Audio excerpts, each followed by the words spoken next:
નમસ્કાર વિદ્યાર્થી મિત્રો, હું નિકિતા પટેલ ફ્રોમ અશ્વમેઘ વિદ્યાલય. આજે આપણે ગુજરાતી વિષયની અંદર લેખન વિભાગમાં ભણીશું કે ચેપ્ટર પોએમ વગેરે આપણે તો ભણી જ ગયા છે, પરંતુ તમને એક્ઝામની અંદર સેક્શન ડીની અંદર લેખન વિભાગ આવે છે, જેની અંદર ઘણું બધું આવે છે. સંક્ષેપીકરણ આવે છે, સ્ટોરી લેખન, અહેવાલ, વિચાર વિસ્તાર, નિબંધ વગેરે વગેરે. તો જેની અંદર આપણે આજે સંક્ષેપીકરણ વિશે ભણીશું કે સંક્ષેપીકરણ તમને પરીક્ષાની અંદર 4 માર્કની અંદર પૂછાય છે. તો એ સંક્ષેપીકરણ કેવી રીતે આપણે લખી શકીએ, એના કેટલાક નિયમો છે, બરાબર, એ આજે આપણે ભણીશું. તો સંક્ષેપીકરણ કોને કહેવામાં આવે? તો સંક્ષેપ એટલે કે નાનું. સંક્ષેપનો અર્થ શું થાય? નાનું. કે સંક્ષેપીકરણ એટલે વિસ્તારથી કહેવાયેલી વિગતના મર્મને સમજીને તેમાંની વધારાની લાગતી વિગતોને દૂર કરીને મર્મને હાનિ ન પહોંચે તે રીતે ટૂંકમાં અને સચોટ રીતે મૂળ વાતને ફરીથી મૂકવી. બરાબર, કે સંક્ષેપીકરણ કોને કહેવામાં આવે?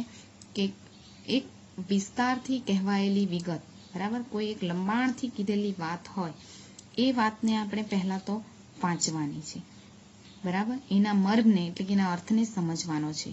ત્યાર પછી તેમાંથી વધારાની લાગતી બાબત જે છે એને દૂર કરવાની છે અને એના અર્થને પણ નુકસાન ન પહોંચે એ રીતે ટૂંકમાં અને સચોટ રીતે મૂળ વાત જે છે એને ફરીથી મૂકવાની છે. તે સામાન્ય રીતે સંક્ષેપીકરણ એટલે કે મૂળ લખાણના પરિચ્છેદનો ત્રીજો ભાગ લખવો. કે તમને મોટો પેરેગ્રાફ આપ્યો હોય, બરાબર, અને કીધું હોય કે આનું સંક્ષેપીકરણ કરો, અને તમને પરીક્ષાની અંદર આ જ રીતે આપવામાં આવે છે કે એક પેરેગ્રાફ આપેલો હોય. દાખલા તરીકે આ એક પેરેગ્રાફ છે, બરાબર છે, એ પેરેગ્રાફ આપ્યો છે તમને, અને સૂચના આપી હશે કે નીચે આપેલા ગદ્યખંડનો આશરે ત્રીજા ભાગમાં સંક્ષેપીકરણ કરો અને યોગ્ય શીર્ષક આપો. બરાબર, તો આપણે એ પેરેગ્રાફ જે છે એને કઈ રીતે આપણે ટૂંકો કરવાનો છે એ સમજવાના છીએ. તો આ પહેલા શું કીધું છે કે ટૂંકું કરવાનું કઈ રીતે? તો કહેલી જે વિગત છે એના મર્મને સમજવાનું છે અને એનો અર્થને કોઈ નુકસાન ન પહોંચે એ રીતે આપણે એને ટૂંકું કરવાનું છે. અહીં નોંધ કરીને લખ્યું છે કે એક વાત ખાસ યાદ રાખવી કે ત્રીજો ભાગ એટલે તમારે અપાયેલા પરિચ્છેદના શબ્દો કે વાક્યો ગણીને એનો ત્રીજો ભાગ કરવાનો નથી. ઘણા વિદ્યાર્થી શું કરે છે, ત્રીજો ભાગ એટલે કે એમાંથી દાખલા તરીકે આ એક પેરેગ્રાફનું સંક્ષેપીકરણ તમને કરવા કીધું છે, તો ઘણા વિદ્યાર્થીઓ શું કરશે, લીટીઓ ગણશે અને દાખલા તરીકે આ એક છે તો ત્રીજો ભાગ એટલે ચાલો આમાંથી આ 5 લીટી લખી દીધી, આ આટલું આવી ગયું, એવું કરવાનું નથી. એટલે કે ફકરાના 18 વાક્યો ગણ્યા હોય તો તે જ ફકરામાંથી કોઈ 6 વાક્યો ભેગા કરીને સંક્ષેપીકરણ ન થઈ શકે. બરાબર, કે સંક્ષેપીકરણ એટલે કે ભાષાનો કરકસરભર્યો ઉપયોગ. જરૂર ન હોય તો નિપાત કે સંયોજકો પણ વાપરવા નહીં, એટલે કે શબ્દોની કરકસર. કે સંક્ષેપીકરણ કરવા માટે 2 તબક્કામાંથી પસાર થવું પડે. પહેલું શું છે કે મૂળ લખાણનું યોગ્ય અર્થગ્રહણ કરવું.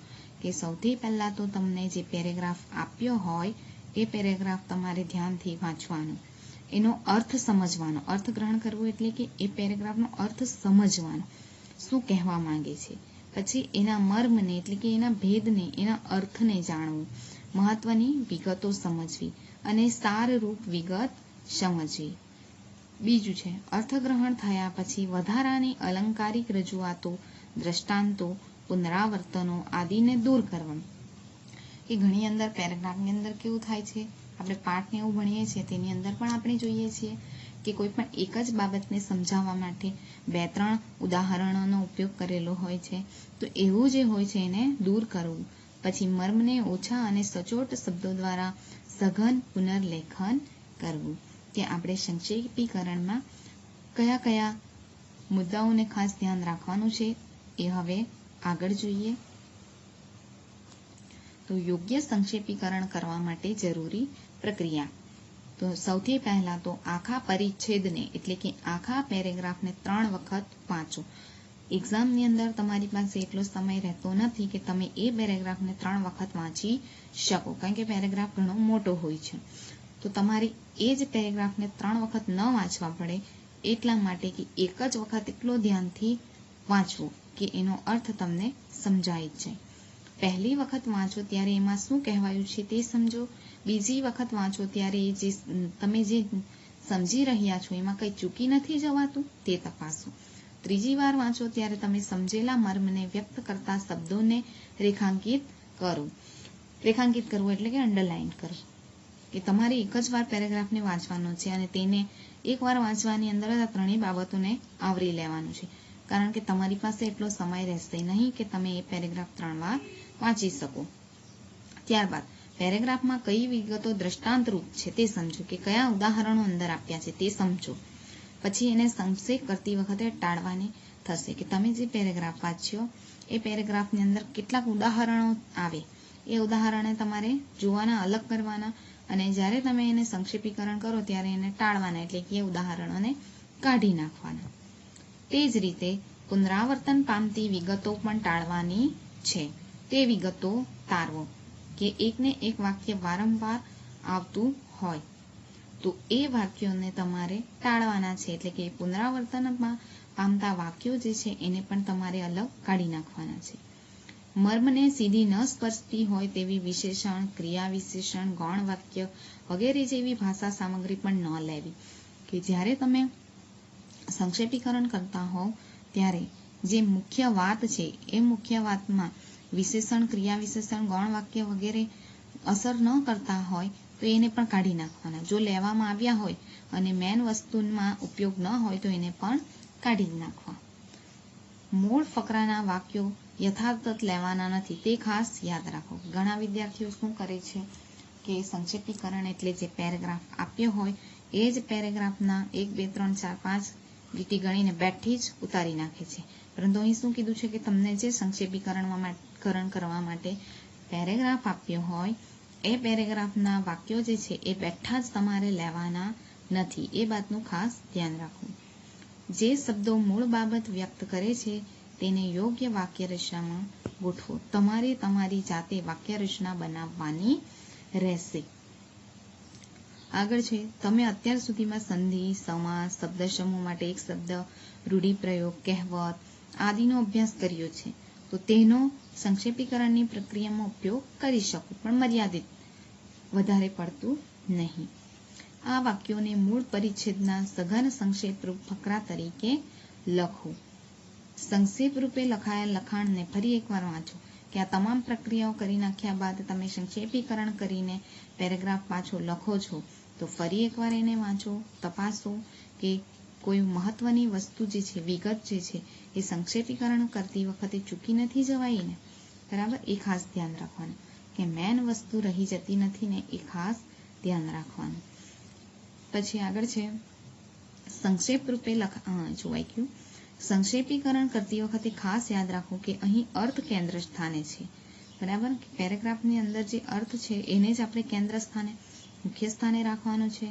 કહેવાયેલી મૂળ વાતનો વિચાર, મર્મ કેન્દ્ર સ્થાને છે અને ભાષાનો કરકસરીયો ઉપયોગ આપણે કરવાનો છે.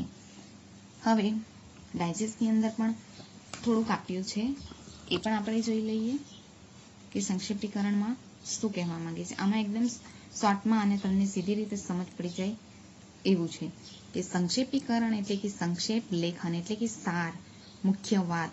આપેલા ગદ્યખંડને લગભગ 3 ભાગ જેટલો ટૂંકાવીને એનો સાર લખો, તેને સંક્ષેપીકરણ અથવા સંક્ષેપ લેખન કહેવાય. તો અહીં આપ્યું છે કે આપેલ પરિચ્છેદને ખૂબ ધ્યાનપૂર્વક વાંચો. તમને જે પેરેગ્રાફ આપ્યો હોય આપણે જોતા જ જઈએ. દાખલા તરીકે તમને આ એક પેરેગ્રાફ આપ્યો છે, બરાબર, તો સૌથી પહેલા એને ધ્યાનથી વાંચો.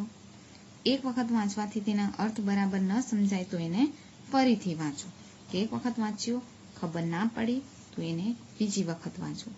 પછી પરિચ્છેદના એટલે કે પેરેગ્રાફના મહત્વના મુદ્દાને અલગ કરો, કે પેરેગ્રાફ છે એના મેન મુદ્દા જે છે એને તમે અલગ તારવો. પછી નાની કે ઓછા મહત્વની વાત હોય એનો ત્યાગ કરો, ત્યજી દો, કે આની અંદર જે ગૌણ બાબતો હોય, નાની વસ્તુઓ હોય, એ મહત્વની ના હોય તો એને છોડી દેવું. પછી સંક્ષેપ મૂળ લેખકના શબ્દોમાં લખવાની જરૂર નથી. પહેલા જ કીધું ને કે સંક્ષેપીકરણ કરો ત્યારે બેઠો જ પેરેગ્રાફ ઉતારવાનો નથી, તમારી પોતાની જ ભાષામાં લખવાનો છે અને એને 3 ભાગ જેટલો ટૂંકાવીને આપણે લખવાનો છે. ત્યારબાદ પરિચ્છેદને એટલે કે આ પેરેગ્રાફને અનુરૂપ નીવડે તેવું ટૂંકું અને સચોટ શીર્ષક આપવાનું રહેશે. કે સંક્ષેપીકરણ કરવા માટે તમારે આટલી મુખ્ય વાતો જે છે એને ધ્યાન પર લેવાની છે. હવે આપણે નેક્સ્ટ વિડીયોની અંદર સંક્ષેપીકરણના નમૂના જોઈશું કે કેવી રીતે આપણે પેરેગ્રાફ આપ્યો હોય એને ત્રીજા ભાગમાં સંક્ષેપીકરણ કરી શકીએ એ આપણે જોઈશું. Thank you.